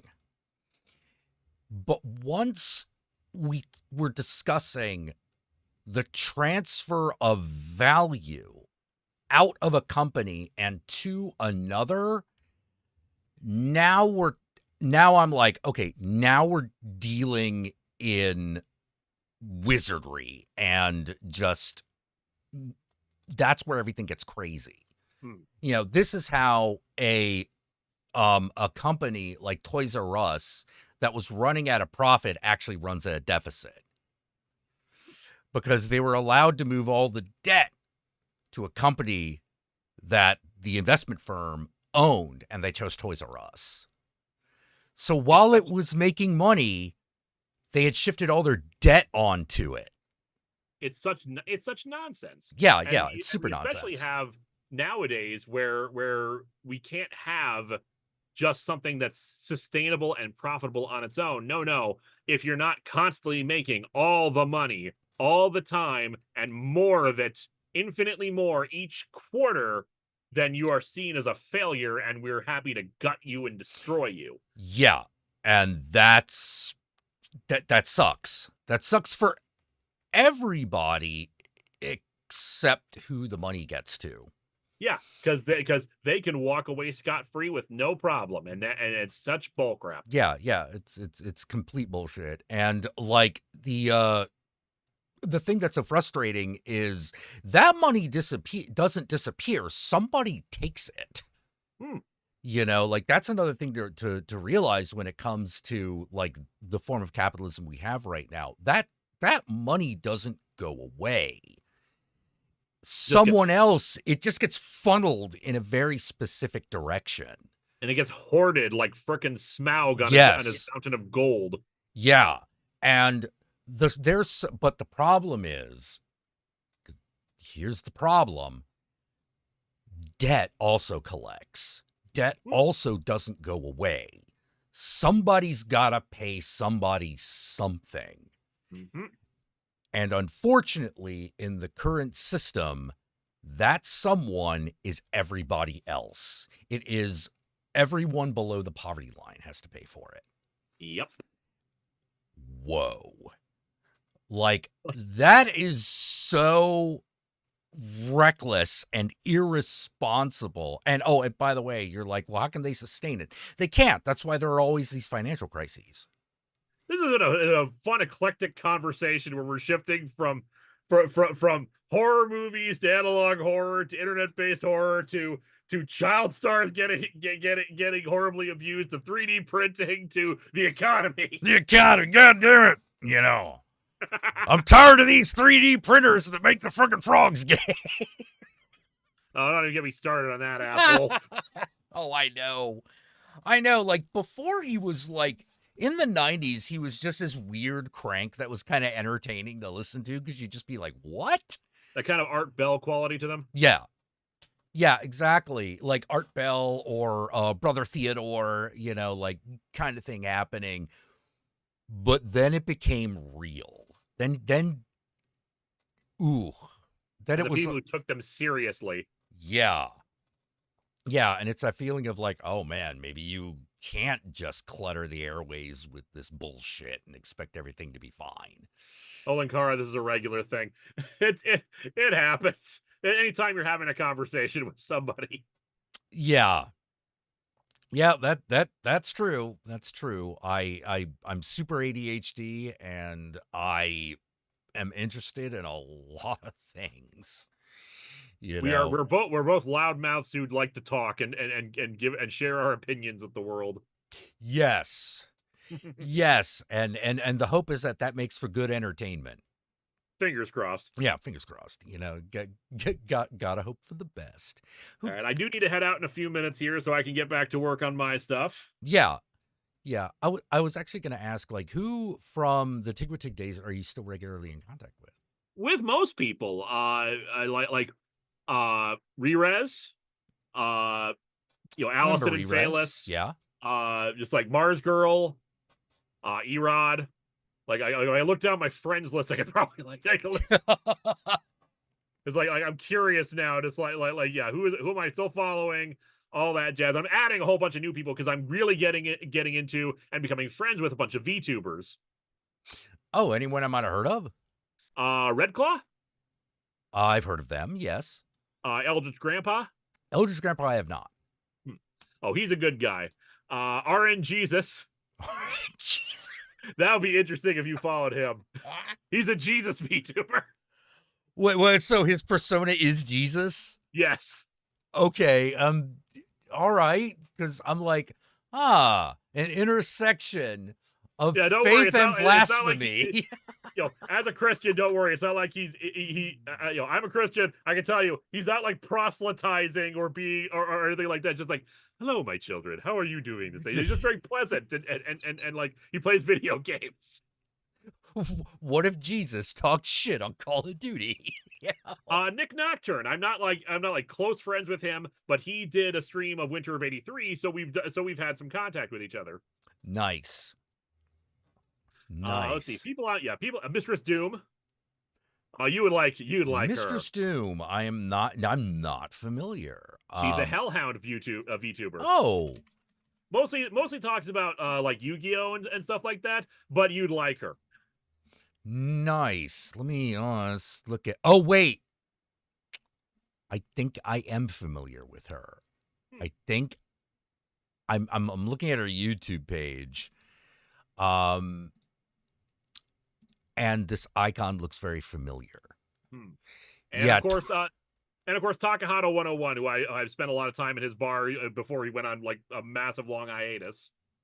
Oh, what happened there? He just needed a very long break from doing his thing. I think he said that he's planning on coming back relatively soon, but like he did like a 5-day streamathon where he was like up for like 10-15 hours doing things for 5 days straight, and just like having guests come on and talk with him during that.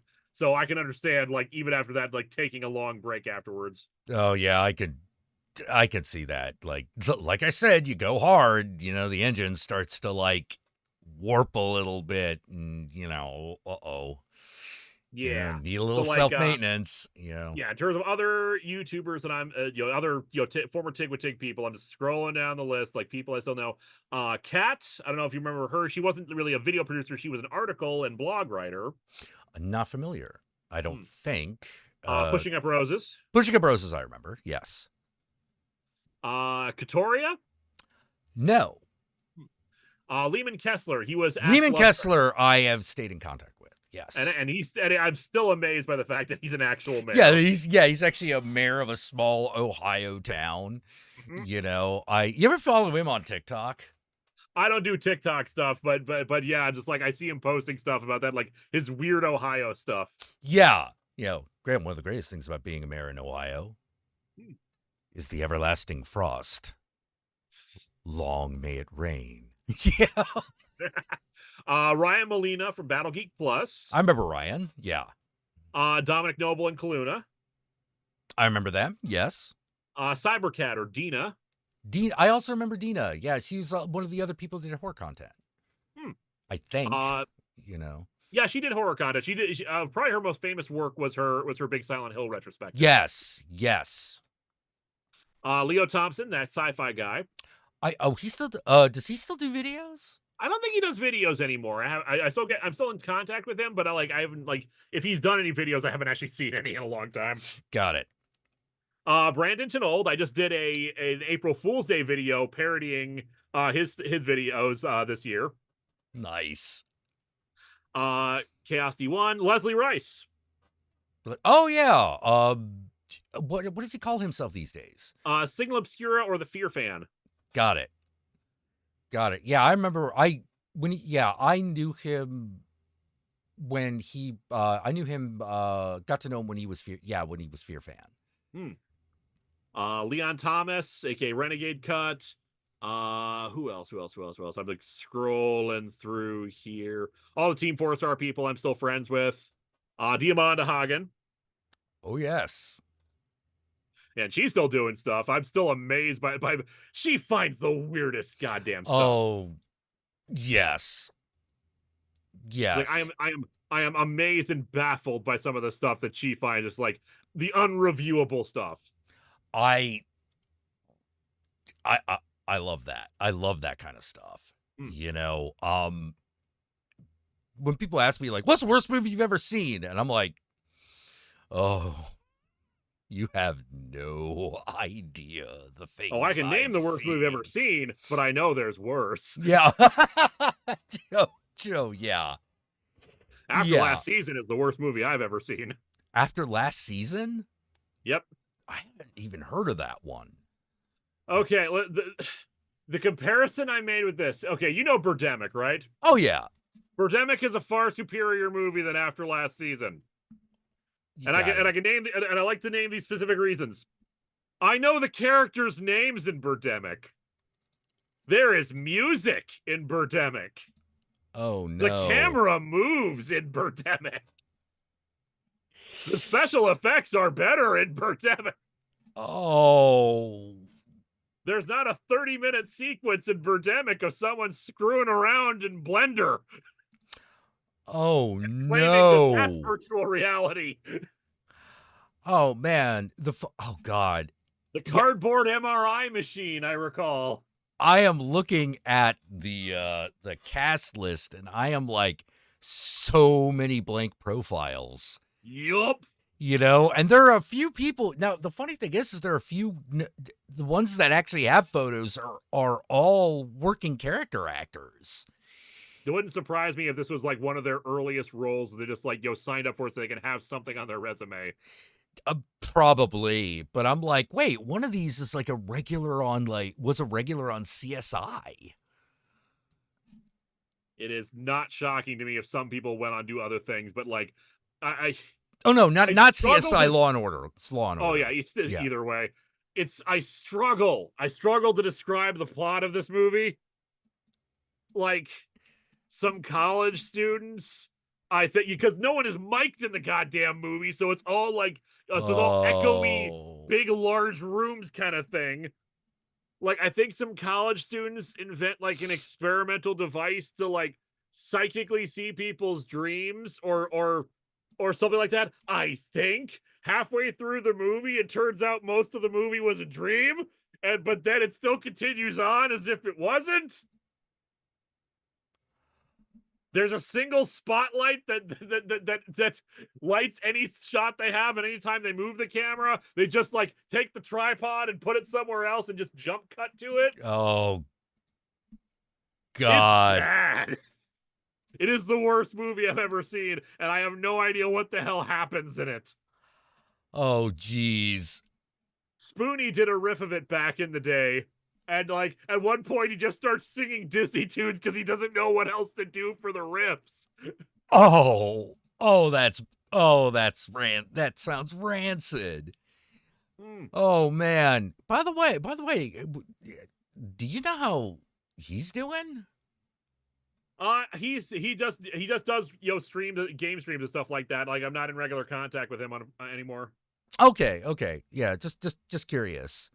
God. Oh, yeah, and didn't After Last Season try to be a scam, but they released the movie so they could avoid legal trouble? I believe so. Like it was in theaters for like 4 days for like local Los Angeles theaters or some crap like that.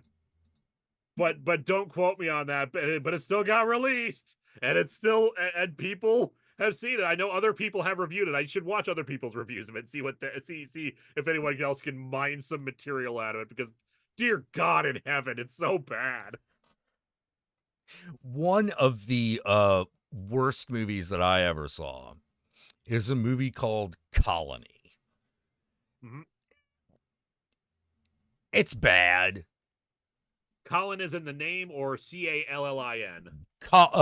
No, Colony. Colony. It was from it was released by Apprehensive Films. See, make sure I got the whole title there. Watch Colony. Yeah. It's called Colony. Now, here's the thing about that movie. I did the cover art for the DVD release. Did you get paid at least? I got paid, and I lied. I lied. Yeah, show me a picture of this. 'Cause I'm curious now. Oh, geez. Because I'm trying to search for it on Google. But it's coming up with like 3 different films called The Colony. The Colony. Yeah. Let's see. Colony DVD R. Come on, let's see. Images.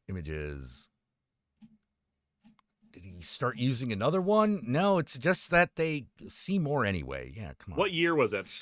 Oh, God. Fuck, I cannot even remember. It's like, it was like 1995. 1995. I won't do DVD, but I'll just do Colony Film 1995. See if that narrows it down. Yeah. Okay, The Colony TV movie 1995, according to IMDb. Definitely not that one. Okay. Yeah, this was, like I said, it was by Apprehensive Films. It Is did it not the one have that John said- Ritter on it. The enemy is forming. Let the invasion begin. That sounds right. Which cover are you looking at? I'm trying to get to the IMDb page here real quick here. Assuming this is not the John. This might be the John Ritter one. Yeah, it's the John Ritter one. Oh, that's a Never mind. John Ritter one. Okay. Unless it just links to the John Ritter one. It could. Hold on. Did I put it Colony up? Mutation from 1995. Oh, that might be it. That might be it. Hold on. Okay. Is anyone we know in this movie? Because like there's another one that's coming up with an alternate title of Dead Women in Lingerie that stars Mara Tierney and Jerry Orbach. No one we know is in this movie. Okay. Absolutely fucking no one. I didn't actually wait, I didn't put that cover up on my website. Man, I don't know why I didn't do that. Whatever. Okay, let me just try to just try Colony on its own on IMDb and see if if I scroll down far enough. It might just be one of those kind of movies that like there's okay, the Colony Mutation one, Joan Dinko and David Rommel and Anna Zizzo. Okay, Jim Matthews, a PR exec for a genetic design firm, is sleeping with Jenny Dole, a secretary. When Meredith Weaver, Jim's wife and a genetic designer with the firm. Yes! That's it. Colony Mutation. When I worked on it, it was called Colony of the Dark. Do you see that like alternate cover there with this woman in a red dress? Sort of. There's a weird the cover that's on for the Colony Mutation. Okay, the one in the red dress, I see that one now. Okay, yeah. You made that one? That's the one I did. That's a much better cover than the other one. Yes. Yes. The only problem is at no point is there a woman getting molested in a red dress. At no point does that happen. Guy in a weird bat thing? Yes. Yes, okay, there is. So it's not completely. It's not a complete lie, but I was like, how the fuck do I watched it and I was like, how the fuck do I sell this movie? I'm sharing the link with the chat so they can see for themselves. Colony of the Dark. Yeah. Flashman will remember it because I think Flashman also worked with also did some stuff with Apprehensive Films at one point. I know we both know that guy. Who's Jonathan fuck. I always just called him Jonathan, so I don't know I keep forgetting his last name. He did a lot of stuff with Mr. Lobo as well. Nice. Which is how we met it. Which is how we met the guy. We both knew Mr. Lobo. I would love to meet Mr. Lobo sometime. Oh, yeah. Well, we'll see if we can hook that up. But he's really, really cool guy. Really nice dude. Yep. You know? I follow him. I'm like, I should really actually watch a lot more stuff. I discovered Mr. Lobo thanks to like random Amazon searches, and then seeing him pop up in the Plan 9 from Outer Space remake. Oh, dude, he was so geeked up about that. And it's honestly a good movie. Yeah, it's pretty good. I mean, it is a remake of Plan 9 from Outer Space, but I mean, Well, the thing is, the Plan 9 from Outer Space's premise is actually kind of cool and weird and stuff like that. So having some like filmmakers who actually know what they're doing try to put it together. It's not perfect, obviously, but for a remake of an Ed Wood movie, it's goddamn cinema. yeah, because I mean, how to put it? Like everyone who worked, the movies were rough around the edges, but you could tell everyone who worked on it had talent. Yep. They may have only had talent, but like they had talent. Also, on the IMDb page for Colony Mutation, only one actor has a picture, and it's this weird distorted picture. Yeah. Yep. Yeah, it's not good. It's not good. I also did Apprehensive Films covers for like the Crippled Masters movies. The artwork for this is pretty damn good, man. Oh, thanks. I think you should be proud of that, even if the movie itself is it's streaming on Tubi, apparently. Oh, perfect. You can pay. Look, trust me. That those commercial breaks will be a sweet release. Oh my God. But yeah, when I did the Crippled Masters, I was sort of like, these movies sit somewhere between the empowerment of handicapped people and complete exploitation. I don't doubt, at least, at the very least, there's still plenty of exploitation elements to them. Oh yeah, definitely. Definitely. Where's the I want to find like Apprehensive Films like their page, because like usually they went out of business. I don't doubt that. I'm just trying to find like, usually if there's like a this was made by this company link that would list off their various movies so I can see more. Yeah. They I think he closed that business up completely. A few years back he did that.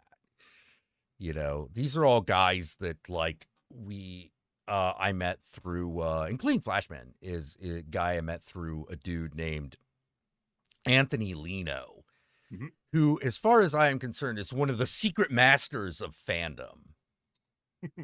He is a nerd king extraordinaire. Nice. He used to have like this absolutely like gorgeous graphic novel library where he got like the extra cool like printing of everything, including like the most recent collection of of Sandman, the ones where like it's in 4 books and they're all $100. Yeah, the big omnibus ones that are like huge. Yeah, he had all of those. And he also had like some of the original printing, American printings of Akira, as well as like the big omnibus of like the big Japanese collection. Unfortunately, he and his wife lost their house. Oh, that sucks. Yeah, it was legal fuckery that caused them to lose it too. It wasn't like they missed a payment or anything. So that was that. BS. Oh, it was. It was complete BS. But that is a long, complicated story. Yeah. And unfortunately, I have to get going in a second here. Yeah. Although I will say just this one last fun thing for you. I did a search on IMDb for Apprehensive Films. Doesn't bring up the company, but for some reason, someone decided, what needs an IMDb entry? This Seattle News, Views, and Brews podcast series. Episode 21, Council approves SPOG contract. Budget deficit growing. Comprehensive. Really? Does this need an IMDb entry? What? Seattle News, Views, and Brews. That came up when I searched for Apprehensive Films. Okay. that Searching does for a stuff podcast need an IMDb page? I guess. I have an IMDb page, and that still weirds me out. Yeah, but at least that's like somewhat a television show, if you know what I mean. Indeed. All right. All right, man. Jackula, it was great talking with you again. It was great talking to you too, man. All right, you have yourself a good rest of the night. I got a lot of work on my plate, and also I should have dinner at some point here. Yeah, I gotta go. I gotta do that too. So I think we'll be signing off here for the evening. All right, and all the best from Vega. Oh, wonderful. Wonderful. All my best back. All right, will do. You have a good night, man. You have a good night, man. You take care. And to everyone else out there in Streamland, let me just say Ave Satanas, Disco Inferno. And remember, Satan and I love y'all very much. So until next time, which should be Monday, 7 p.m., here on YouTube, that's Pacific Standard Time, I will see you all again. Until then, take care. Good night.